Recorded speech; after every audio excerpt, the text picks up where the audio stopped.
Hi everyone and welcome back to the YouTube channel. Today we are working on concrete floors. About every year we end up in a concrete floor patch or repair. Let me turn this camera around and show you what we're working on today. So this is the lower level or basement of a very early 50s, late 40s home. And this was an actual garage space right in here, which has just been a storage room. So the landscape outside has changed over the years, but the problem of ever doing anything with this room is everything was just kind of custom made to suit the space, and the floor was never fixed. This slopes down and went further out. This little potting shed entryway area has a floor and it's higher, so we had a wooden threshold that had to come out. I had noticed that like crickets and frogs were trying to get in. So it kind of started with all of that and just kind of removing everything from the room.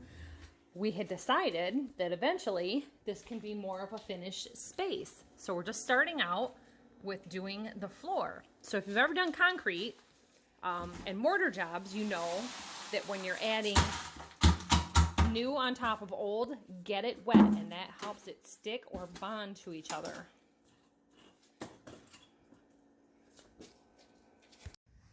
So see, from the outside of the house, you can't tell that this was ever the garage. Like I said, the landscaping had changed.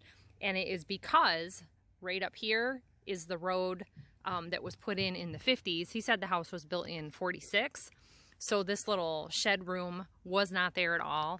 And all of this dirt had been moved over time. This really went down deep. The ideal was that eventually, I guess, a road was going to go through here. And it never did. So then a two-car garage got built on the other side of the house. So what I was finding for the last year, I kept seeing little bits here, this wood. I put mortar in here, so you get it all wet, you mortar it in. Was gone down here. They had been chewing through. We have a lot of chipmunks and little red and black squirrels around. And no matter what I did, they just kept finding. So this is all sealed up now, but eventually this wood will come off. We're gonna make or buy a new door, whatever we need to do, because this is not pretty. It's so old. But now, concrete threshold. The trouble is, because of that ramp, the door had to be cut to swing in. So we're having to do a custom door or our own custom build to keep the expenses down. We'll go through and do some mortaring in the block walls and then eventually stud it out and do insulation to possibly make this a bedroom so that it matches the rest of the house. And this is how this renovation has been going.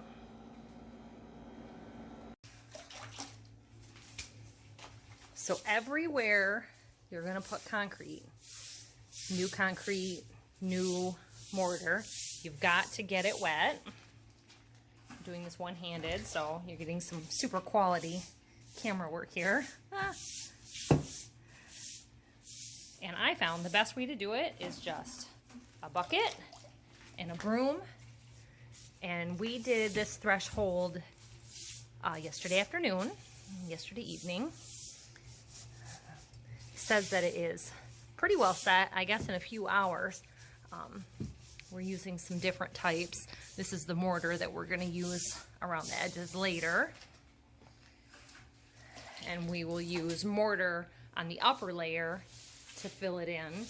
Otherwise, your concrete would just flake off from being too thin at the top.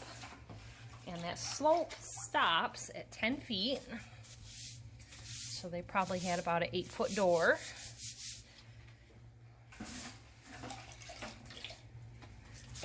This is going to be so nice.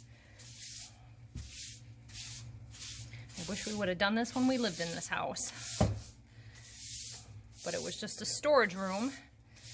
We didn't need the extra bedroom.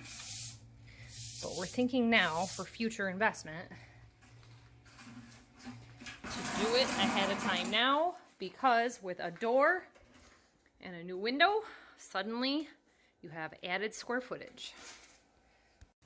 So you could hire this kind of work done, but we tend to like old things and doing jobs ourselves.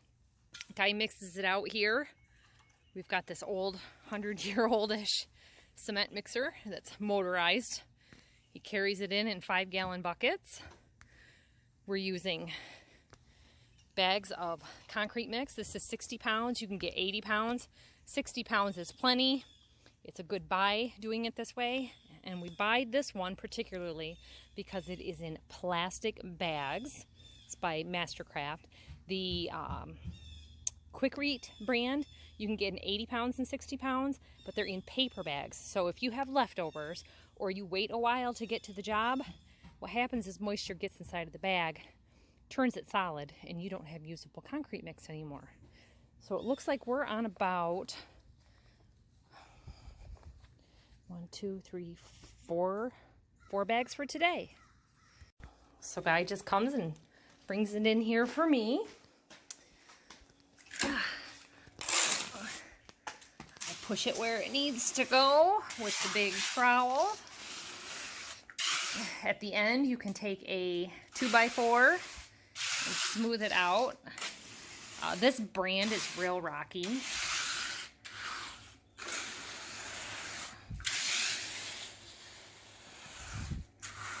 Oh, yeah.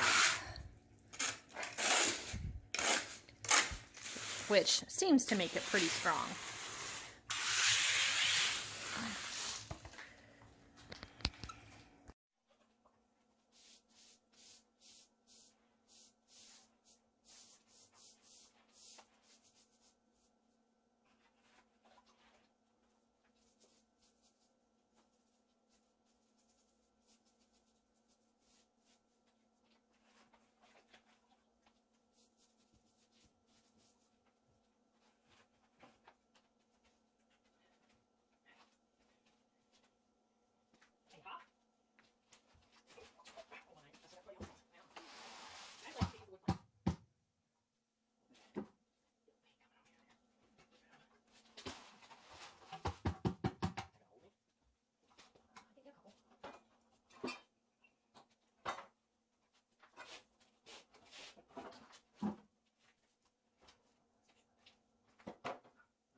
One more. I've only done 5 batches. We got 4 more. Okay.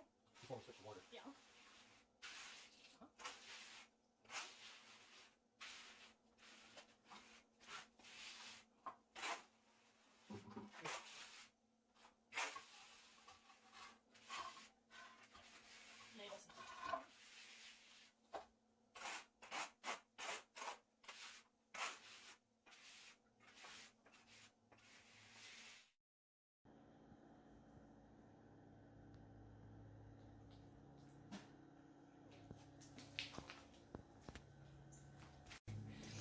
So see, we just keep adding to it.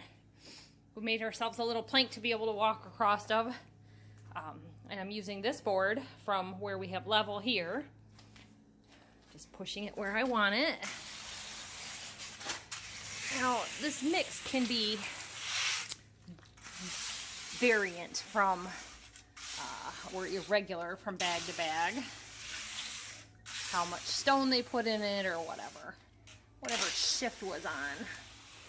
Just want to make sure I get that in that corner. You see I got a lot of, I told them in the last couple of bags, makes it a little bit drier.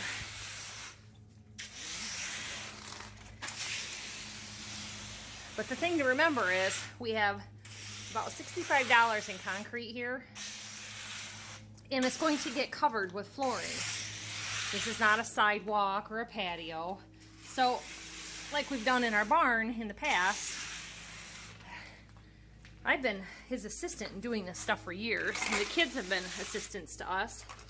It does not have to be perfect. Or we could be out thousands of dollars by, you know, wanting to do something like this. We're gonna have a bedroom for a few $100s. See? We'll just keep working it.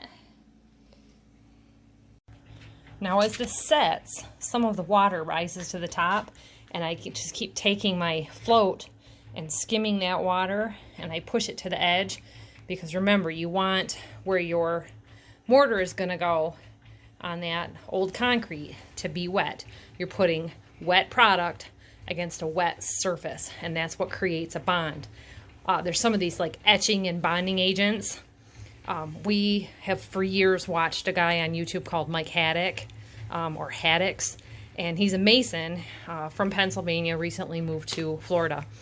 Great video to watch to learn how to do this stuff.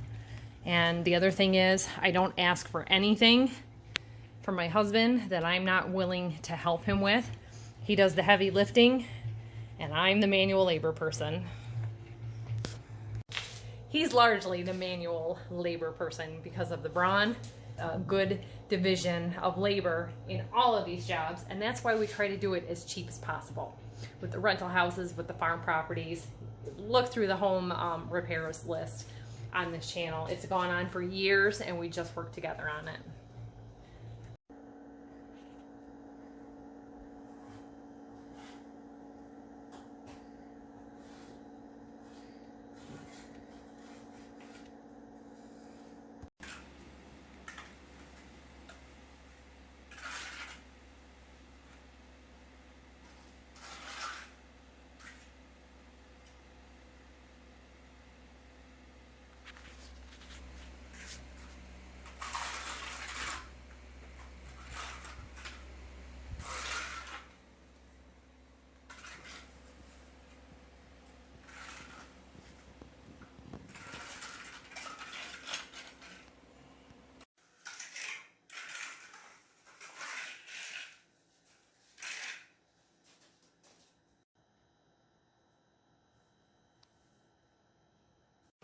So that's our concrete floor work, everybody. We started out with a 3-foot in from the wall slope.